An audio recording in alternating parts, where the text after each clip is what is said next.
Paper 81. Development of Modern Civilization.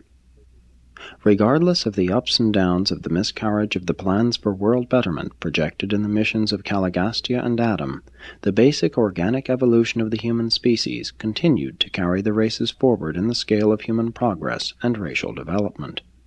Evolution can be delayed, but it cannot be stopped. The influence of the violet race, though in numbers smaller than had been planned, produced an advance in civilization which, since the days of Adam, has far exceeded the progress of mankind throughout its entire previous existence of almost 1,000,000 years. 1. The cradle of civilization.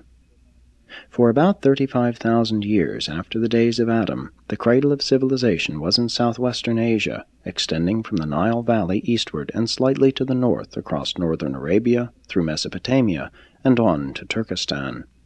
And climate was the decisive factor in the establishment of civilization in that area. It was the great climatic and geologic changes in northern Africa and western Asia that terminated the early migrations of the Adamites, barring them from Europe by the expanded Mediterranean and diverting the stream of migration north and east into Turkestan. By the time of the completion of these land elevations and associated climatic changes, about 15,000 BC, civilization had settled down to a worldwide stalemate, except for the cultural ferments and biologic reserves of the Andites, still confined by mountains to the east in Asia and by the expanding forests in Europe to the west. Climatic evolution is now about to accomplish what all other efforts had failed to do, that is, to compel Eurasian man to abandon hunting for the more advanced callings of herding and farming. Evolution may be slow, but it is terribly effective.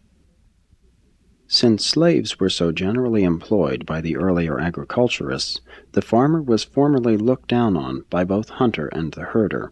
For ages it was considered menial to till the soil, wherefore the idea that soil toil is a curse, whereas it is the greatest of all blessings.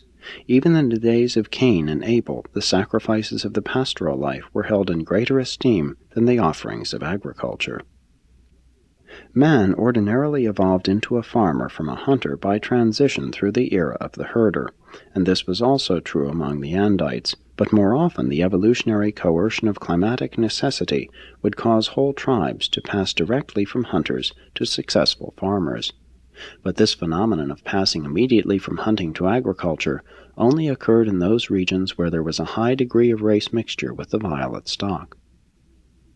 The evolutionary peoples, notably the Chinese, early learned to plant seeds and to cultivate crops through the observation of the sprouting of seeds accidentally moistened or which had been put in graves as food for the departed. But throughout southwest Asia, along the fertile river bottoms and adjacent plains, the Andites were carrying out the improved agricultural techniques inherited from their ancestors, who had made farming and gardening the chief pursuits within the boundaries of the Second Garden. For thousands of years the descendants of Adam had grown wheat and barley, as improved in the garden, throughout the highlands of the upper border of Mesopotamia. The descendants of Adam and Adamson here met, traded, and socially mingled. It was these enforced changes in living conditions which caused such a large proportion of the human race to become omnivorous in dietetic practice, and the combination of the wheat, rice, and vegetable diet with the flesh of the herds marked a great forward step in the health and vigor of these ancient peoples. 2. The tools of civilization.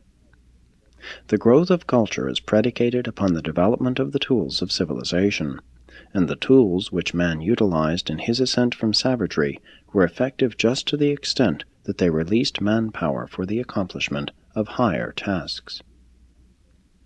You who now live amid latter-day scenes of budding culture and beginning progress in social affairs, who actually have some little spare time in which to think about society and civilization, must not overlook the fact that your early ancestors had little or no leisure which could be devoted to thoughtful reflection and social thinking.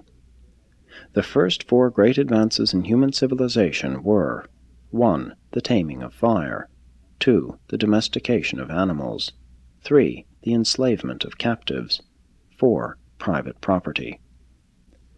While fire, the first great discovery, eventually unlocked the doors of the scientific world, it was of little value in this regard to primitive man.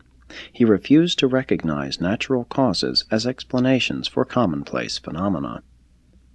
When asked where fire came from, the simple story of Andon and the flint was soon replaced by the legend of how some Prometheus stole it from heaven. The ancients sought a supernatural explanation for all natural phenomena not within the range of their personal comprehension, and many moderns continue to do this. The depersonalization of so-called natural phenomena has required ages, and it is not yet completed. But the frank, honest, and fearless search for true causes gave birth to modern science. It turned astrology into astronomy, alchemy into chemistry, and magic into medicine. In the pre-machine age, the only way in which man could accomplish work without doing it himself was to use an animal. Domestication of animals placed in his hands living tools, the intelligent use of which prepared the way for both agriculture and transportation. And without these animals, man could not have risen from his primitive estate to the levels of subsequent civilization. Most of the animals best suited to domestication were found in Asia, especially in the central to southwest regions. This was one reason why civilization progressed faster in that locality than in other parts of the world. Many of these animals had been twice before domesticated, and in the Andite age they were retamed once again. But the dog had remained with the hunters ever since being adopted by the blue man, long before.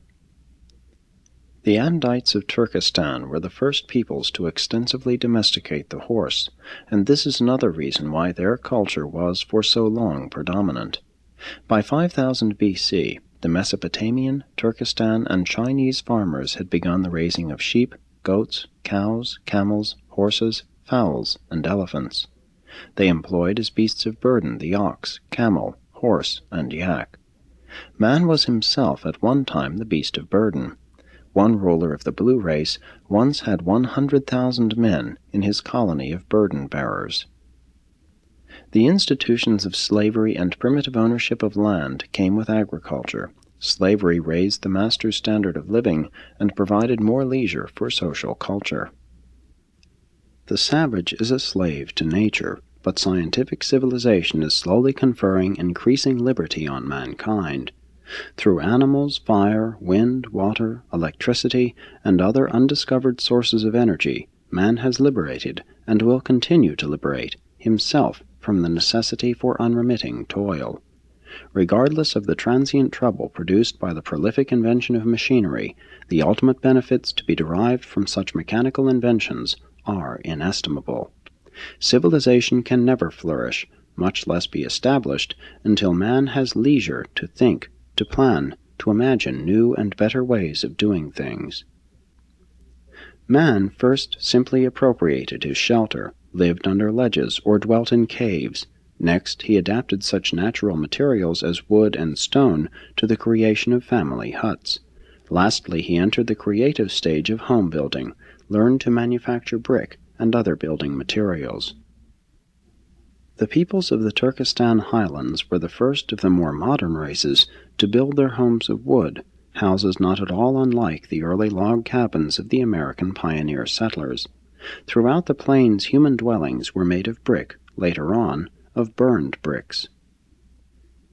The older river races made their huts by setting tall poles in the ground in a circle. The tops were then brought together, making the skeleton frame for the hut, which was interlaced with transverse reeds, the whole creation resembling a huge inverted basket.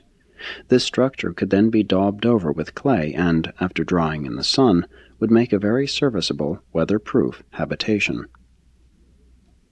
It was from these early huts that the subsequent idea of all sorts of basket weaving independently originated. Among one group, the idea of making pottery arose from observing the effects of smearing these pole frameworks with moist clay. The practice of hardening pottery by baking was discovered when one of these clay-covered primitive huts accidentally burned. The arts of olden days were many times derived from the accidental occurrences attendant upon the daily life of early peoples. At least, this was almost wholly true of the evolutionary progress of mankind up to the coming of Adam. While pottery